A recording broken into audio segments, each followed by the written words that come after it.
Buen día, queridos amigos y hermanos. En esta oportunidad estamos tocando un tema que es muy importante para la vida de las personas, para todos nosotros en realidad. Voy a tocar el tema de la depresión. Y para eso quiero ir a Génesis, el capítulo 50, verso del 15 al 21. Y Génesis 50, del 15 al 21 dice: viendo los hermanos de José que su padre era muerto, dijeron: quizás nos aborrecerá José y nos dará el pago de todo el mal que le hicimos. Y enviaron a decir a José: tu padre mandó antes de su muerte, diciendo: así diréis a José, te ruego que perdones ahora la maldad de tus hermanos y su pecado, porque mal te trataron. Por tanto, ahora te rogamos que perdones la maldad de los siervos del Dios de tu padre. Y José lloró mientras hablaban. Vinieron también sus hermanos y se postraron delante de él y dijeron: hemos aquí por siervos tuyos. Y él le respondió: José, no temáis, ¿acaso estoy yo en lugar de Dios? Vosotros pensasteis mal contra mí, mas Dios lo encaminó a bien, para hacer lo que vemos hoy, para mantener en vida a mucho pueblo. Ahora pues no tengáis miedo, yo sustentaré a vosotros y a vuestros hijos. Así los consoló y les habló al corazón. Que el Señor bendiga su palabra. Vamos a orar un momento, vamos a tener un momento de oración. Gracias te damos, Señor, en esta oportunidad, porque tenemos la dicha de poder compartir tu palabra. Gracias, Padre, por todo lo que tú vas a hacer en la vida de cada una de las personas y en mi vida primeramente.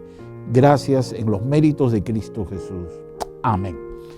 Bien, como ya dije, el tema que vamos a tocar el día de hoy es José y la fe que vence a la depresión. Este título parecería que es el título de una novela mexicana, venezolana o turca, pero lo último que queremos que hay en la depresión es perdón y menos amor. Una de las causas de la depresión se da por celos, por odios y pasiones del corazón. Pero ¿cómo encontrará nuestro lado más humano cuando la vida nos arrastra a la envidia, a la perversión, la indiferencia y hacia la inmoralidad? ¿Puede un corazón que ha sido ofendido, herido y hasta vendido vencer la depresión y perdonar a los que le hicieron mal? La vida de José, el penúltimo hijo de Jacob, nos revela ese lado humano. Cuando pensamos que el perdón no es posible, su historia nos lleva a pensar y a meditar un poquito más en lo que es vivir una vida con constante conflicto diario o con conflicto diario. Y es por eso que José tuvo todas las razones para vivir amargado y una sensación de venganza. La depresión, como ya hemos dicho de alguna manera, es causado por una combinación de factores, llámese factores genéticos, biológicos, ambientales. Son sentimientos de tristeza, de ira, de frustración. Son como una parte común de la experiencia humana, incluso para aquellos que son fieles y consagrados a Dios. Sin embargo, esta historia nos lleva a meditar y pensar cómo podemos vencer la depresión. Y ahora quiero tocar algunas características de la vida de este hombre de Dios, José. Primero, José nació en un hogar disfuncional.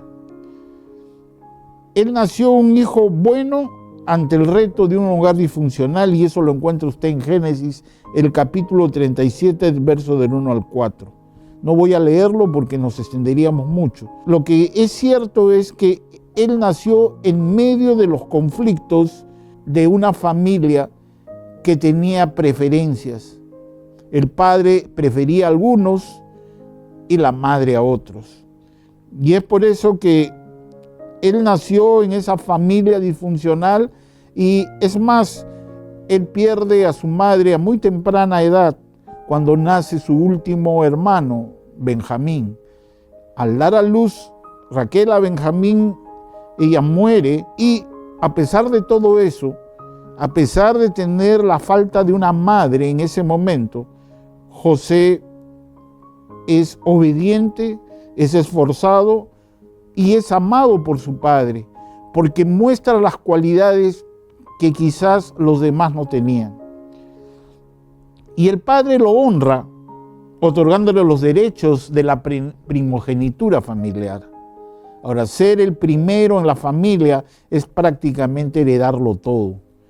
Los demás, los hermanos que están con él, solamente le siguen o tienen que sujetarse a él cuando el padre ya no esté.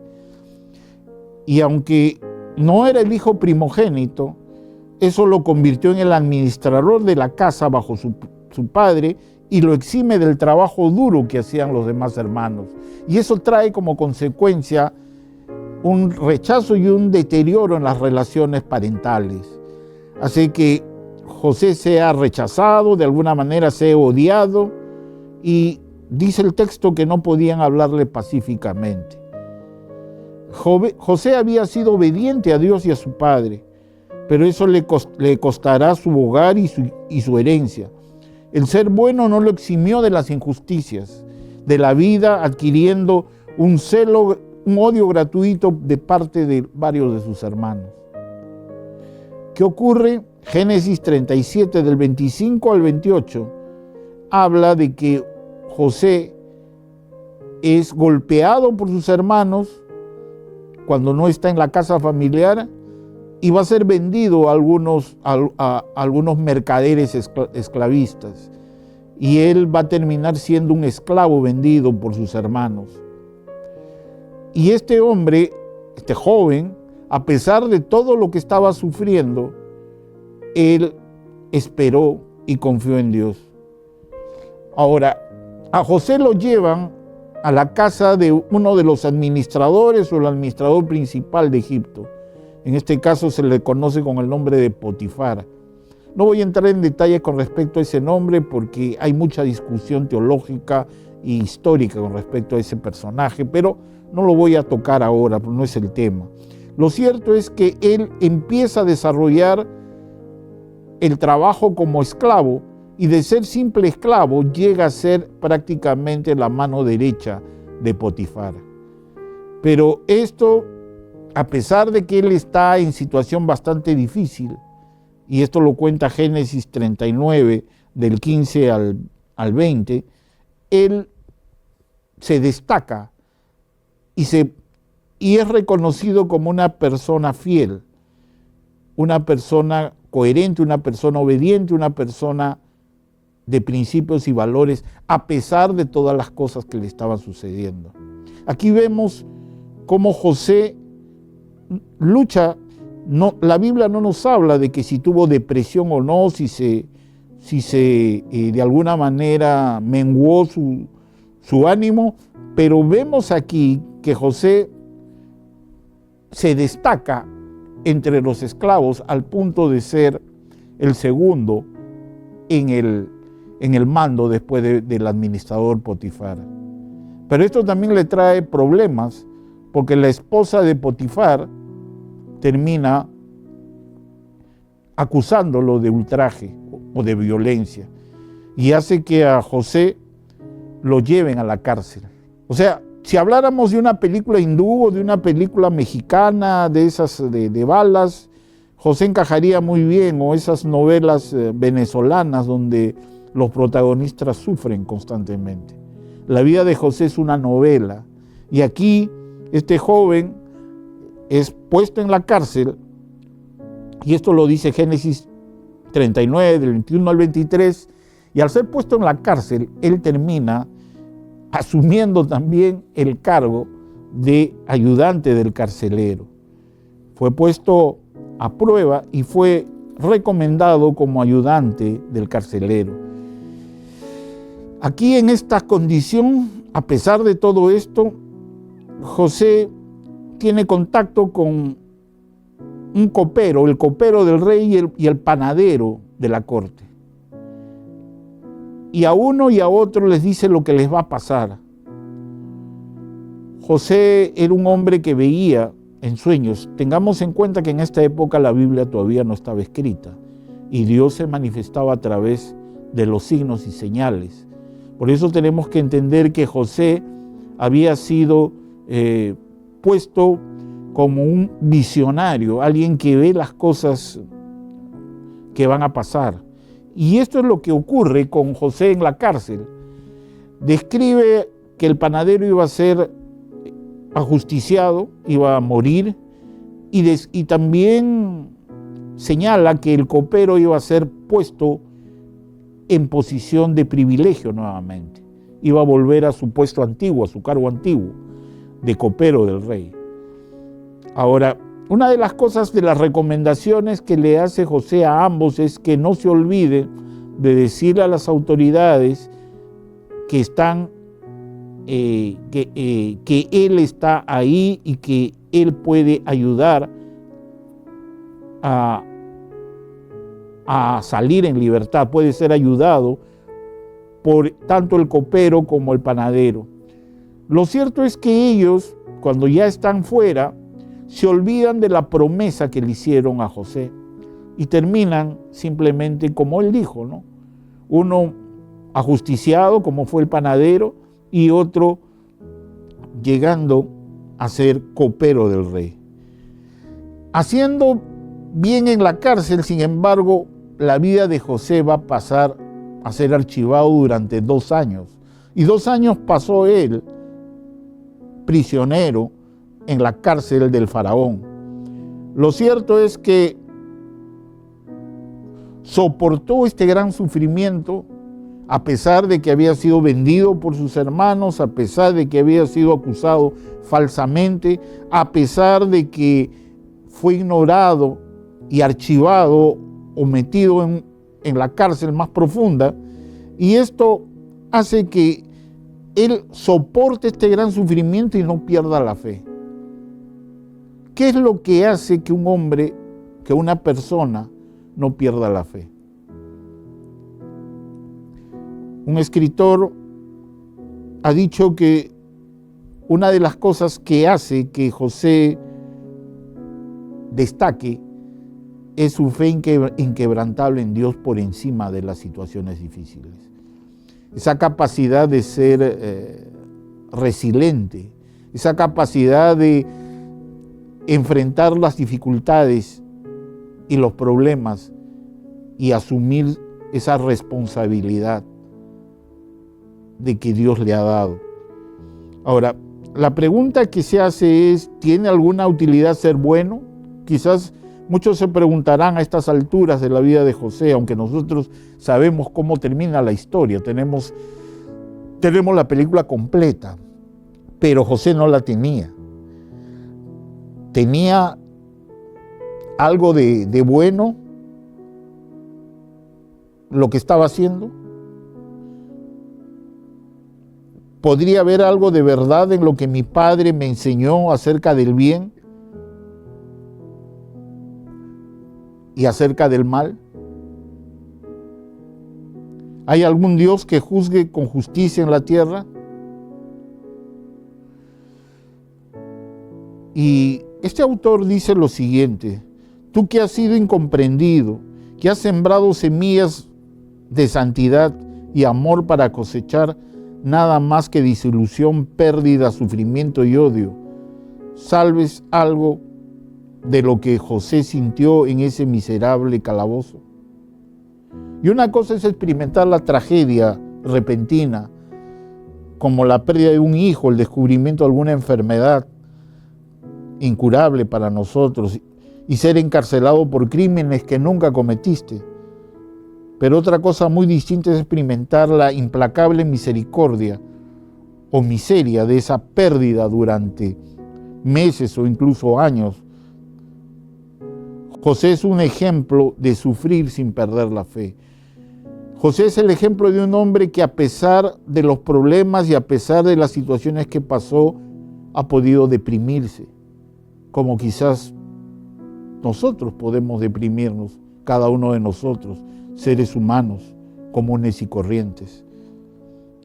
Pero lo importante es que él se mantuvo Y eso es lo que nos da el aliciente para mantenernos por encima de las pruebas y tribulaciones que pasamos.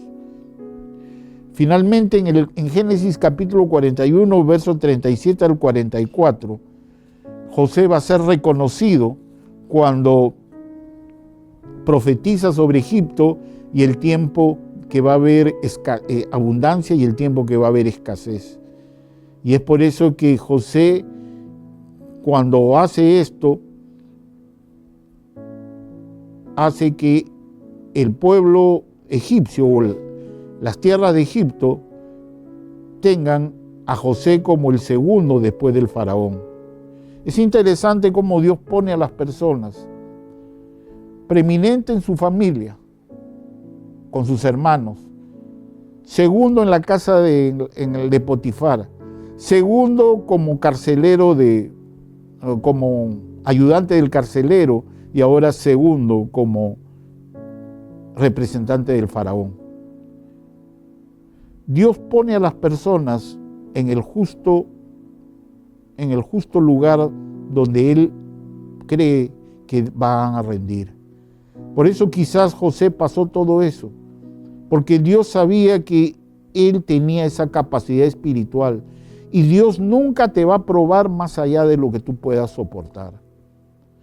Las pruebas mías no son las pruebas tuyas, porque somos diferentes. Cada uno tiene una situación y tiene una actitud diferente entre lo que puede ocurrirnos. Ahora, esto ocurre y José es puesto como segundo del faraón y hace que las circunstancias hacen que sus hermanos que estaban pasando hambre en Canaán vayan a Egipto a buscar alimentos. Y no voy a entrar en mucho detalle, pero eso está en Génesis 45:4, hace que traigan a su padre, traigan a su hermano menor y él pueda abrazarlos y darse a conocer delante de él. Por eso va a decir, ¿vive aún mi padre? Y sus hermanos no pudieron responderle, dice el verso 45:3, porque estaban turbados delante de él. Y así es, Dios nos va a poner en el lugar que corresponde y nos merecemos. Deja que Dios haga esa labor. Ahora, José se convierte en el hombre que va a pasar por encima de las situaciones más difíciles en su vida y sin embargo él resistió. La historia del sufrimiento de la vida de José comenzó en Génesis capítulo 37, pero ya en Génesis capítulo 50 encontramos una gran diferencia. No vemos en ellos venganza, no vemos odio, no vemos rechazo, sino mucho amor. José trató a sus hermanos con misericordia y con un favor inmerecido. Pero la pregunta es esta: ¿puede el amor, la misericordia y la gracia cultivada en el corazón mantenerse después de haber sido tratado de manera tan injusta? ¿Cómo surge el perdón de mi corazón que ha sido tratado con tanta falta de amor? La única explicación la tenemos en Romanos capítulo 12, verso 19. No os venguéis vosotros mismos, amados míos, sino dejad lugar a la ira de Dios, porque escrito está, mía es la venganza, yo pagaré, dice el Señor. Cuando alguien le haga algo injusto, tome venganza de él. Tome venganza de él, ¿pero cómo? Pues amándolo y perdonándolo como Cristo nos perdonó a nosotros también. Deuteronomio 31:8 va a decirnos, y Jehová es el que va delante de ti, Él estará contigo, no te dejará, no te desamparará, no temas ni te intimides. José venció la depresión con una actitud de fe. ¿Cuál es tu actitud en este día? Si estás pasando por esta depresión o por alguna depresión, ven a Cristo y Él dará lo que tú necesitas a tu vida. Amado Padre, en este día te damos gracias, Señor, y te pedimos que sigas hablando a cada uno de nosotros. Gracias en los méritos de Cristo Jesús, rogándote por las personas que están oyendo este mensaje. Amén. Que Dios los bendiga.